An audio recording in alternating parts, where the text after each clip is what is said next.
Okay, this is Orlando Wilson, and what I want to talk about in this video is something that's popped up in the media in the past few days. Again, reference the US going into Mexico to deal with the threat of the Mexican drug cartels. This is all breaking in the media again, and there's politicians barking about this again because some American citizens were abducted, 2 were killed in northern Mexico. They drove into a narco shootout, and such is life. Shit happens, right? It makes me laugh that the US, especially the US media, ignores anything to do with Mexico unless American citizens are killed, abducted, etc. Why do they ignore it? Well, there's not much reporting going on the issues in Mexico coming out of Mexico because reporters tend to be killed. And I don't think many in the US want to admit of what a mess Mexico is in at the moment as far as the drug cartels, or admit how powerful the drug cartels are at the moment. It makes me laugh that the US is busy waging war in be it Iraq, Afghanistan, now in Ukraine, etc., but it's not acknowledging the issues that's going on in Mexico. They cry about human rights violations in other places. How many people are raped, chopped up, disappeared on a daily basis in Mexico, and nobody cares? And this is right next to the United States. I see in the media now everybody's making a big fuss because some unarmed Ukrainian soldier was executed by supposed Russian troops. Okay, such is life. It's all part of being a soldier. How many people are literally chopped up in little pieces in Mexico on a daily basis? That guy was killed quickly. I saw the video. How many people die very, very slowly in Mexico on a daily basis? Nobody cares. But the fact this is on the US doorstep, it seems strange that US is not interested. Literally not interested. Until a couple of US citizens are killed, then everybody wants to invade Mexico. Okay, what would happen? What can the US do about the drug cartels and the issues in Mexico? Well, I'm sure if the US military went into Mexico, there'd be clashes with the US military. Sorry, with the Mexican military. There'd be conventional warfare clashes. Can the US military go in and take and hold ground in Mexico? Sure, the US military is a very strong military. Is it prepared to do that? Is it prepared to lose the troops? And again, this would be a very dirty guerrilla warfare. The narcos, the cartels, are they going to happily stand by while the US military rolls into Mexico? I can't see it. And the thing is, the Mexican drug cartels are very well organized and well run businesses, but they're also very well run paramilitary organizations. They have their intelligence wings, they have their shooters, they have their logistics, etc. They're well armed and they're well funded. Going back in the day, they were recruiting from special forces from throughout Latin America. They pay a lot better.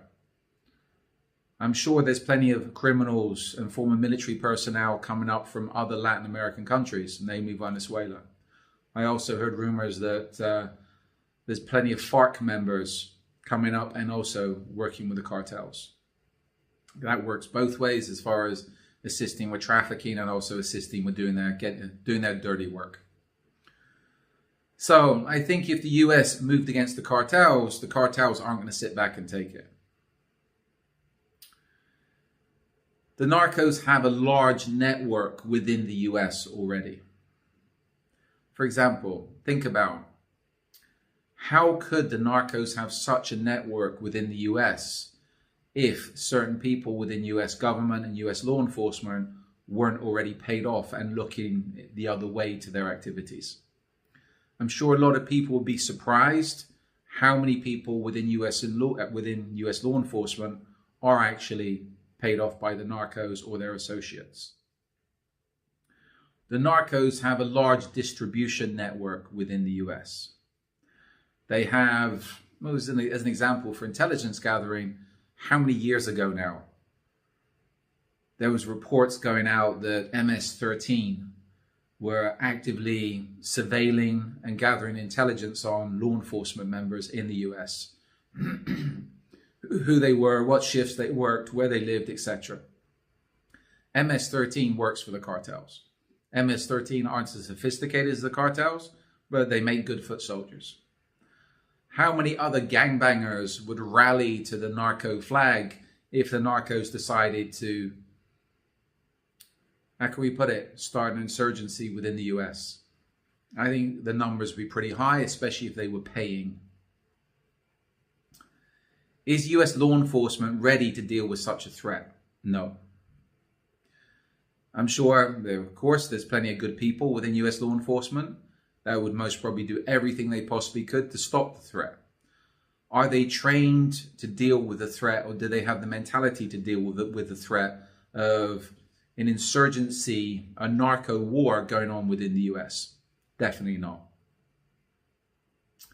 From my perspective, many years ago when I was in the British military, during the troubles in Northern Ireland, it was taken for granted that anybody in the British military, in the RUC, which was Northern Irish Police, UDR, was going to be targeted off duty. The IRA, the Irish terrorists, targeted off-duty troops, British troops in Europe, in UK, etc. How many US police officers know how to search their car for an IED? How many US police officers would be happy if on a daily basis they had to check their cars for IEDs whenever they were left unattended? I've heard it that people feel safe in the US when they see a police car in their neighborhood, they got a cop living there, etc. Would those people feel so safe if that cop could be targeted by sicarios, could be targeted by narcos on a daily basis? Would they feel so safe if they saw that cop having to search his car every day for IEDs because he could have left it unattended, she could have left it unattended, and at night some narco come in and put a bomb under their car? This is what the US is not prepared for. The narcos are very powerful. They have their networks. They have what could be called an army within the US already, just among the people they have moving their drugs and the people they have distributing their drugs. This has been let happen. This is not something that's happened overnight. So this is where, as I said, I see if the US moves against Mexico or moves against the narcos, they're going to be bringing trouble onto US soil. And I don't think, well, I know the US is not prepared for such problems.